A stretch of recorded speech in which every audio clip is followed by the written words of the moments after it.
Assalamu alaikum, you guys. Today our topic is geometrical optics, and the subtopic is reflection of light. As you have already done in class 8, reflection of light, right? So all these SLOs are present in this class 10. SLO number 1 is describe with reference to the reflection of light the following terms: normal, angle of incidence, and angle of reflection. Number second SLO is state laws of reflection. Now we are going to do these two SLOs in this class.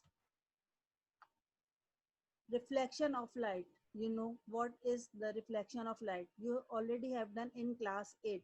Reflection of light. When light traveling in a certain medium falls on the surface of another medium, a part of it turns back in the same medium. This phenomena is called reflection of light. For example, you see the diagram when this beam of light strikes or falls on this tiny surface or mirror, it reflects back in the particular direction. This is called reflection of light. Angle of incidence. The angle between incident ray and normal is called angle of incidence. What is angle of incidence? The angle of between incident ray, the ray which strike on the plane mirror, and normal. What is normal? Normal is the perpendicular line to the mirror, is called angle of incidence. Angle of reflection. The angle between reflected ray and normal is called angle of reflection. The angle between reflected ray. Reflected ray is that ray which is reflect back or bounce back from the mirror or reflecting surface, and normal is called the angle of reflection. Normal. An imaginary line which is perpendicular to the reflecting surface is called normal.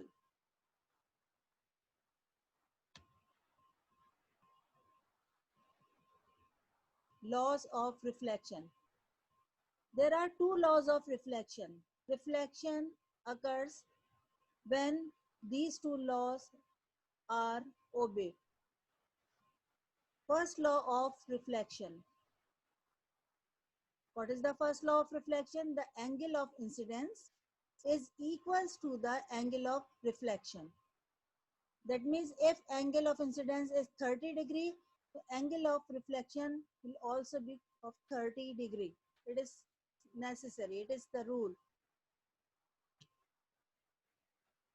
That is angle I is equals to angle R. Angle I, angle of incidence, is equals to angle R. This is the first law of reflection. Second law of reflection, the incident ray, the reflected ray, and normal to the mirror. At the point of incidence, all lie on the same plane. That means incident ray, reflected ray, and normal. All these three things lie on the same plane, on the same mirror.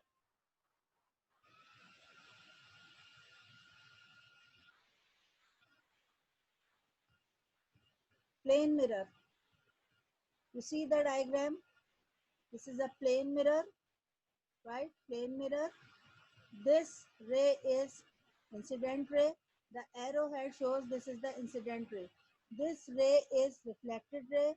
The arrowhead shows the reflected ray.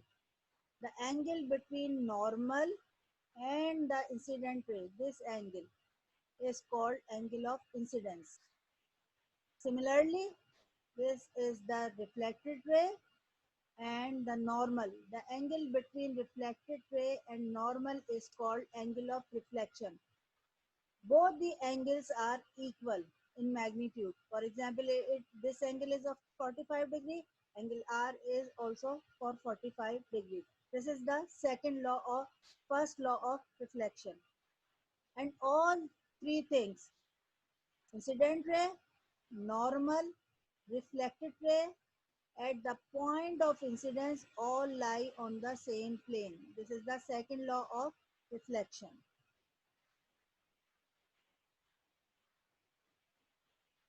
Types of mirrors. There are different types of mirrors.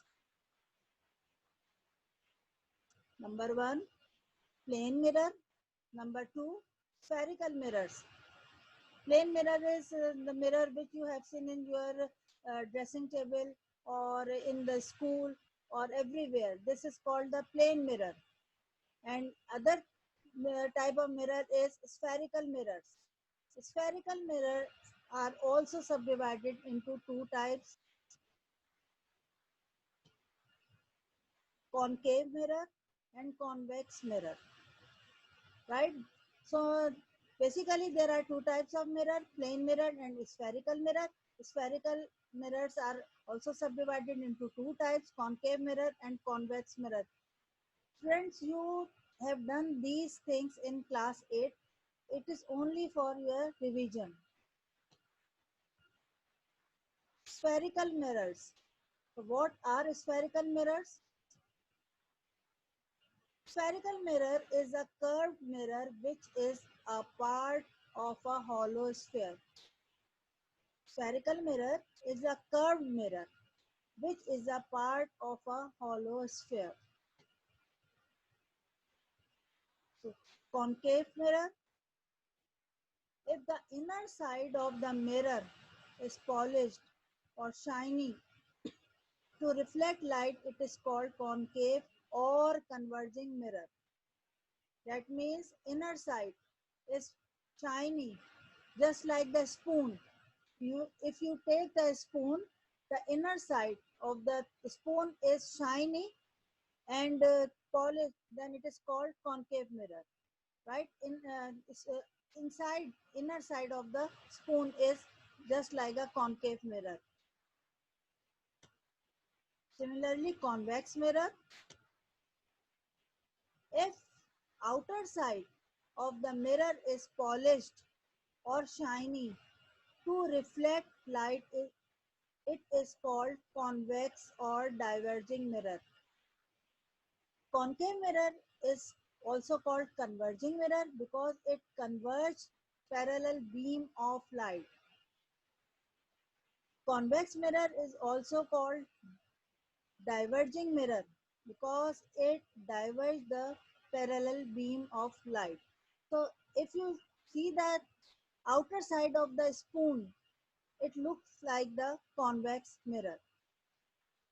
If you put some water and drop on the outer side of the spoon, it diverges.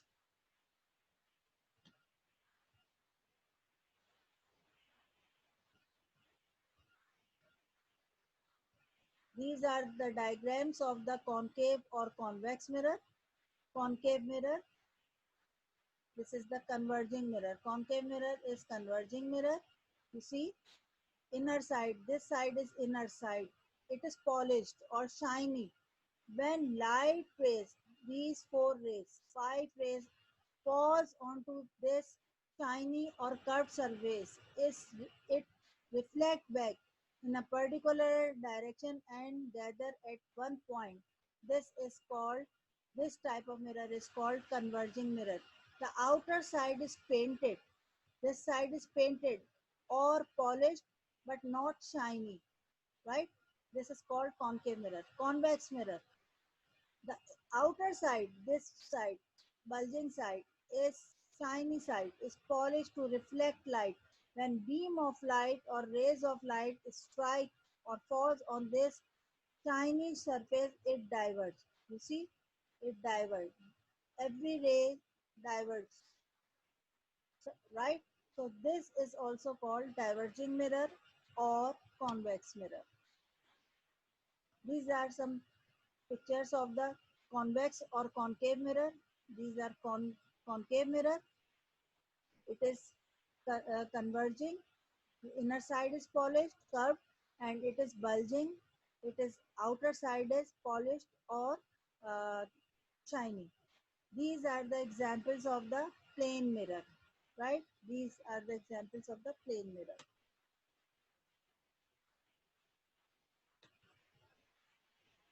Mirror as a part of a sphere. As I told you earlier, that spherical mirrors are the part of a sphere. So concave mirror, this is a sphere, right?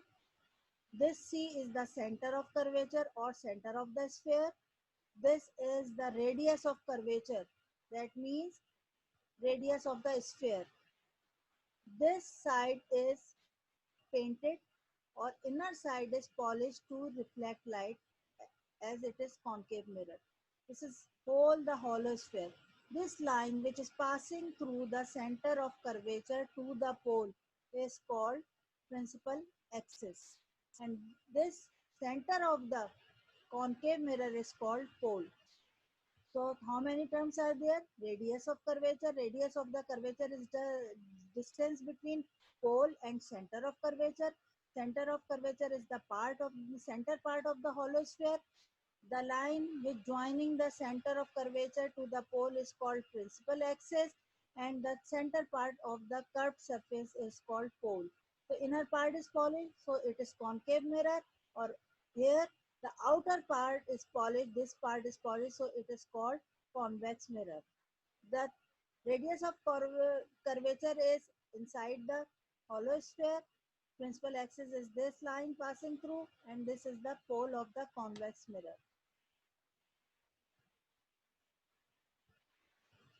All these terms which are used in the previous slide have specific meaning.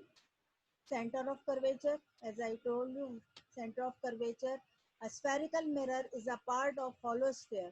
The center of this sphere is called center of curvature. Radius of curvature, it is represented by R. It is the radius of the sphere of which spherical mirror is a part. Pole, it is the midpoint of curved surface of a spherical mirror. Principal axis, it is the line joining center of curvature and pole of the spherical mirror. Principal focus, after reflection from a concave mirror, rays of light parallel to the principal axis convert to a point F. This point is called the principal focus.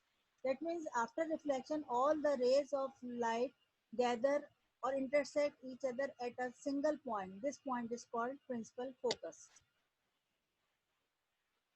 Focal length, the distance between pole and the principal focus is called focal length.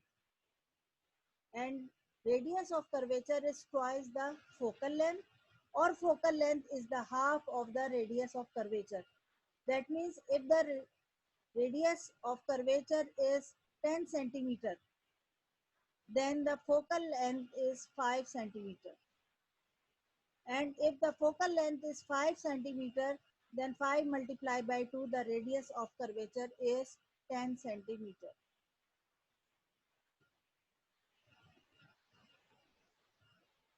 Thank you, boys. I hope you understood all the things.